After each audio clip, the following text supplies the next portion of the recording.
All right, today we're diving into something called attachment theory. And it's a pretty big idea. It might just hold the key to understanding this sort of hidden blueprint that guides, well, all of our closest relationships.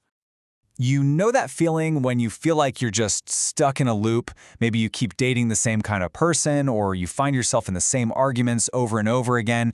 Well, attachment theory offers a really compelling reason for why these patterns even exist, and more importantly, where they might come from. So here's what we're going to cover. First, we'll look at this idea of a relationship blueprint. Then we'll get into the 4 main attachment styles. After that, we'll see how this all carries over from infancy to adulthood. We'll also tackle some of the criticisms. The theory's been under fire a bit. And finally, we'll talk about the big takeaway for you. Okay, so to really get a handle on this whole blueprint idea, we've got to go right back to the beginning, back to where this theory actually came from.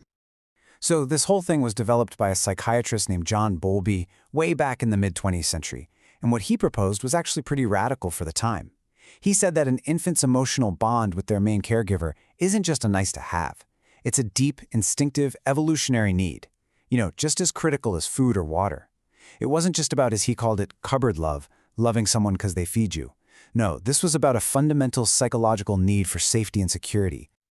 And Bowlby had this really powerful way of describing it. He called it the secure base, and it's a great metaphor. I mean, think about it like home base in a game of tag.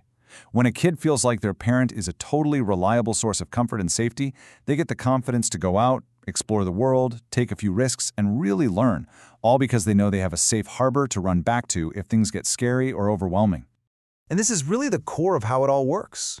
See, those early experiences, they don't just vanish. They form what Bowlby called an internal working model. And that's basically a fancy term for a mental blueprint. It's this framework that shapes our deep-down beliefs about ourselves. Like, are we worthy of love? Can we actually trust other people to be there for us?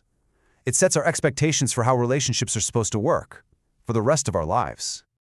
Okay, but if we all have a blueprint, why are they so different from person to person? That question leads us right to the 4 main attachment styles and the really clever experiment that helped discover them. Right, so Bowlby's colleague, a psychologist named Mary Ainsworth, decided she wanted to actually test these ideas, see them in the real world.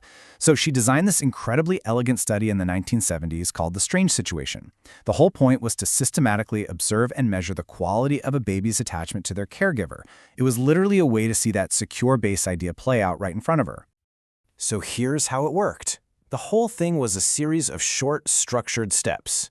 You'd have a mother and her baby in a playroom they'd never seen before.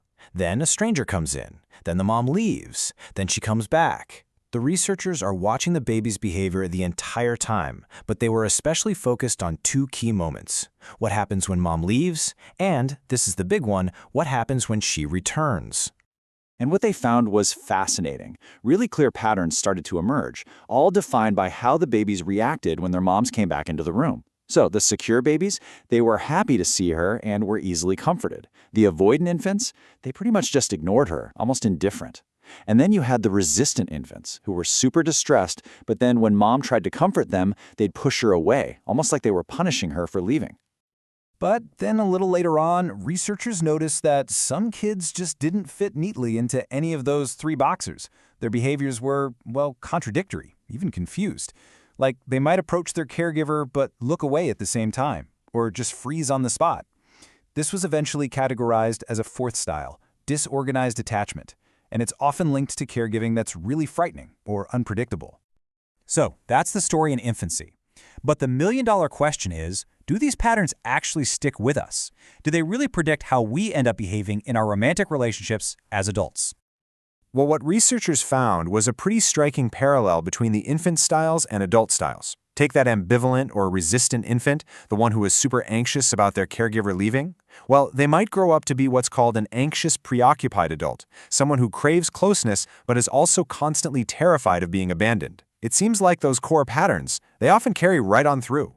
So, what does a securely attached partner actually look like in practice? Well, in a nutshell, they create that safe harbor for their partner. They're comfortable with intimacy, they're good at communicating what they need, and, this is a huge one, they can actually take responsibility in a fight instead of just pointing fingers. They become, just like in Bowlby's original idea, a secure base for the person they're with. But look, As influential and popular as this theory is, it's not the whole story. And it's definitely not without its critics. So, to get a really balanced view, we have to look at some of the ways the theory has come under fire. One of the biggest critiques actually comes from behavioral genetics. For example, there was this big twin study back in 2010, and what it found was pretty shocking for the theory. It said that your genes and your unique life experiences were the main drivers of your adult attachment style. Your shared family environment, it was, and I'm quoting here, completely irrelevant. So that directly challenges the whole idea that it's all about early parenting. It really throws us right back into that classic nature versus nurture debate. Then you've got the problem of cultural bias. Remember, the strange situation experiment was designed in the United States, and it really reflects Western ideas about parenting. So, for instance, in parts of Germany, where independence is highly valued, a baby's behavior might look avoidant to an American researcher. Or in Japan, where there's a huge emphasis on mother-infant closeness, a baby might seem resistant. So the big question becomes, is the test actually measuring insecurity, or is it just measuring cultural differences? And of course, as the theory has blown up in pop psychology, it's facing a whole new kind of criticism. You see it all over social media. And this one quote from a Reddit user kind of captures the frustration perfectly. They said, saying they aren't texting you back because they're an avoidant is as valid as saying they're a Gemini. And that really hits on a key issue, right? When you boil down complex human behavior to these simple labels, the theory can start to feel less like science and more like, I don't know, relationship astrology. So with all that in mind, the good and the bad, what are you supposed to take away from all this? I think the key is to see it as a helpful framework, not some kind of rigid, inescapable label. Look, what this theory gives us is a really powerful language for understanding our own patterns in relationships. But it is so important to remember that understanding your past is not the same thing as being doomed by it. The research on this is really clear. Our attachment styles can and absolutely do change. They can change through new experiences, through self-awareness, and by building new secure relationships. So ultimately, this theory isn't a life sentence. It's more like an invitation to reflect. It basically poses a question.